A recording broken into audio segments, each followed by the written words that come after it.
What is up, fellow Beyond the Gates fans? A happy Sunday, per usual, as we do our preview for this next week, the week of August 10th. We will go over the video preview, and then I like to read your comments. I'm going to keep it pretty short today because of time, my time right now with Big Brother taking up some time. But yeah, let's get into the video preview first. First, we have Kat telling Ted that Chelsea and Naomi are nervous. They're nervous wrecks about Bill because, as we saw on Friday's cliffhanger, Bill passed out yet again. Caroline found him. He's going back to the hospital. Judging by this preview, it does seem like it is looking worse for Bill this time around than the other times that he fainted and hurt himself.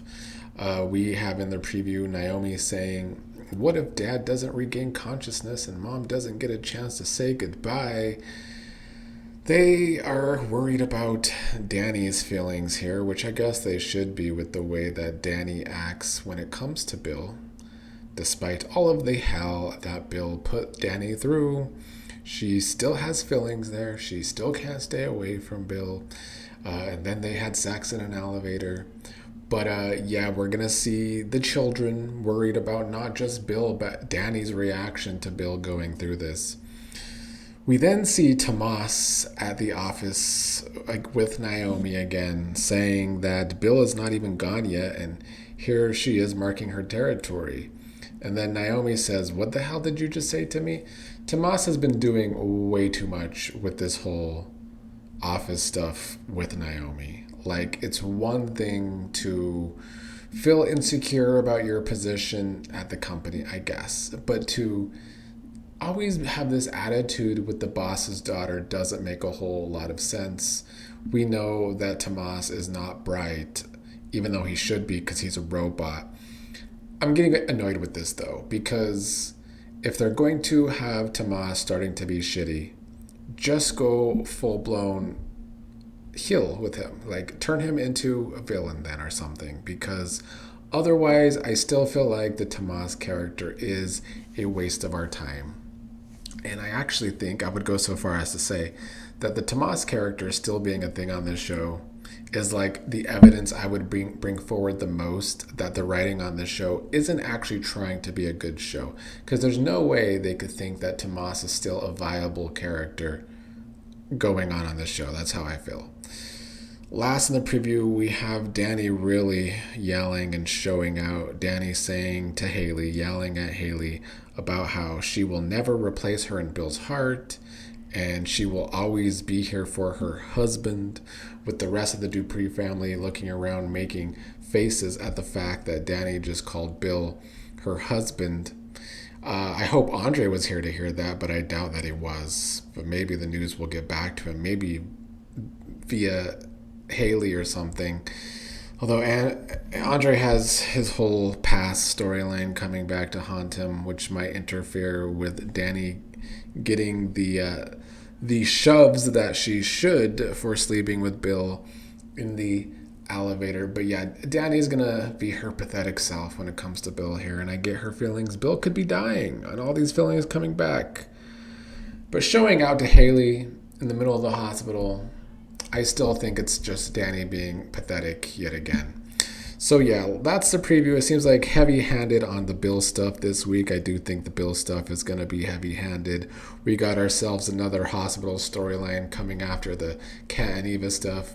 Will it be as good as the Kat and Eva stuff? I kind of doubt it. They've stretched out this story too long, and I don't think the writers know how to get out of this story. So we're going to see how they try and get out of this Hayley poisoning Bill storyline. Let me get to some of y'all's comments. Devin said, "Dude, I so want Randy to have told Doug to go back to Philly for a year, come back and surprise Joey and Vanessa.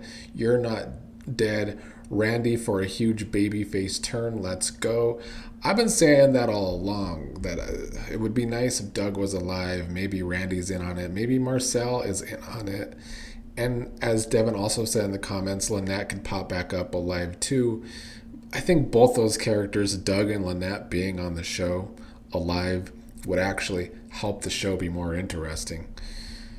Barbara Gregg said, "Bill opening up to Joey? Bill should have opened up to Vernon, which is more believable." Good point. Bill has made it seem like he had this fatherly relationship with Vernon, a relationship he didn't have with his own father. And yet he went and opened up to Joey instead about, if he dies, protect my family. I think this show just likes to try and have Joey involved in too many things. Alicia said, thought of you, OCG, when Dumpster was waxing woe is me to Randy. Hope you did an upchuck. I nearly did, and I was eating a rib I'd just cooked. The look on Kat's face was priceless, seeing Mona walk over to Randy. I did hate having to listen to trash pretend like she still cares about Doug. She still misses Doug. She feels guilty for what happened to Doug. All of Vanessa's actions before Doug's death, during Doug's death, after Doug's death, has pointed to something completely different. It's why I never really give trash any praise. Pam Allen said, Tomas acts so scared of Bill but tries to bully Naomi. He doesn't have a bit of a sense to know that you don't talk to your boss's daughter. What an idiot. Exactly, Pam Allen. I feel the same way about Tomas always doing that to Naomi in the office. It is very, very stupid of him. And I guess this is the show's way of trying to make Tomas more interesting. But if they're, like I said, if they're not going to turn him full villain, I don't care. Monica Black said, can Dani stop acting like Bill is the damn prize? He has cheated on her during their whole marriage, talked to her like she's something he just stepped on, and she and Chelsea caught him and Hayley in their house. Please. Couldn't agree more. But Dani does love to act like Bill is the prize. I don't know if it's because of their relationship starting when she was so young, and it's some sort of like PTSD from their relationship. She really does need to go to her sister to have a real therapy session on this whole obsession with Bill that she has. Jocelyn Stewart said, Tomas asked, what are you doing at Bill's desk? My question to Tomas is, why are you back? Great question, Jocelyn. I would agree. I think a lot of us were hoping he wouldn't make it back from Puerto Rico. But here we are, still stuck with the guy. Cheryl Hines 7870 said, this is the part of the soap that annoys me. Leslie getting into everyone's business, and the only person checking her was Hayley when she got into Hayley's business. I agree, fire the writers.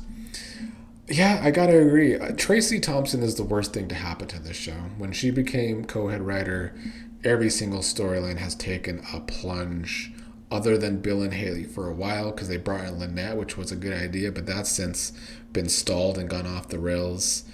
And yet nobody checks Leslie enough, and she's still being the same old Leslie. She said she would turn over a new leaf.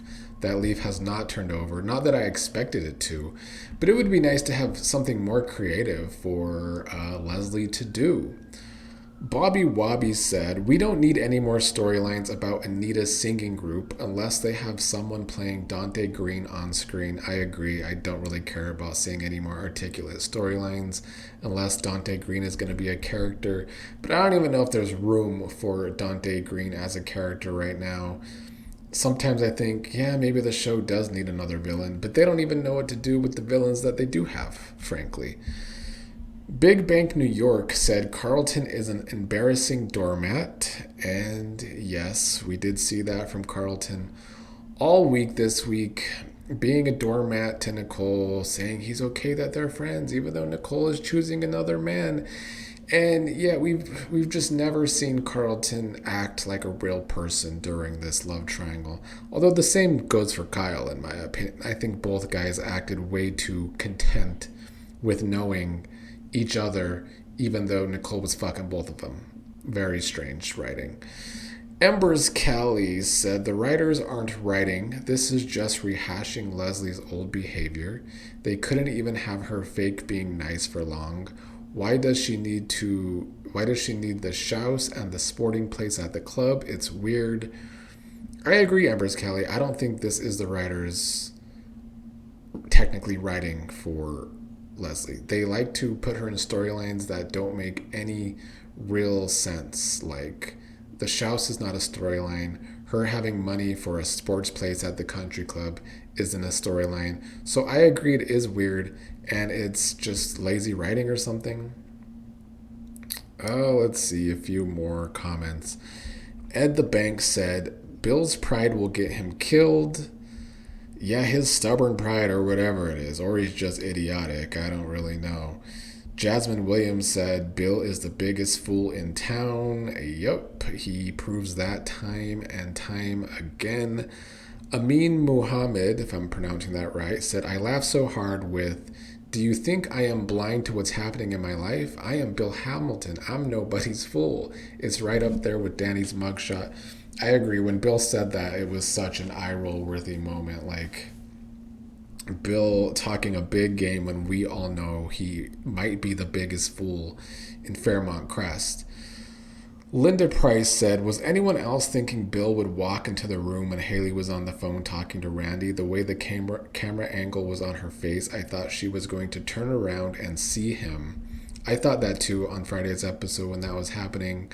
But then I remembered what show I was watching and I was like, well, we're not going to get that much drama. They're not going to move the Bill and Hayley stuff that fast where Bill just catches Hayley finally. And if they did do that, I'm sure Bill would be dumb about it. A couple more. Marcus Molden makes a great point here in this comment saying, Andre's past is before Dani. Dani's mess with Bill is in the marriage now. That's a secret.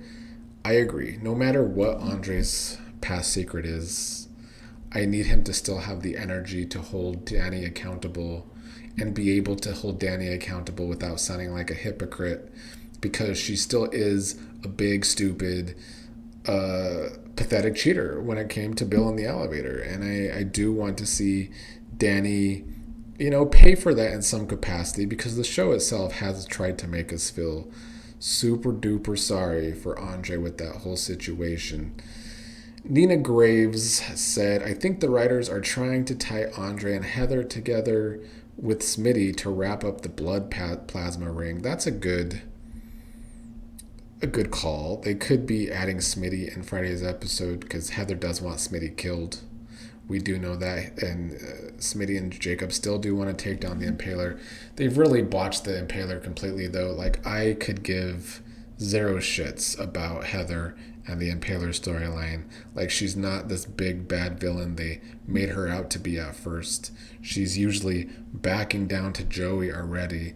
Like, she just seems, she's kind of, dare I say, she's kind of a more boring version of Leslie, where so far she's just there to annoy. Like, she's trying to annoy Dani. So that's how I feel about the show this week. And with this preview, it seems like a lot of Bill and Hayley. Does that mean the story is about to conclude? Let's hope. It would be nice to see a conclusion of a storyline on this show.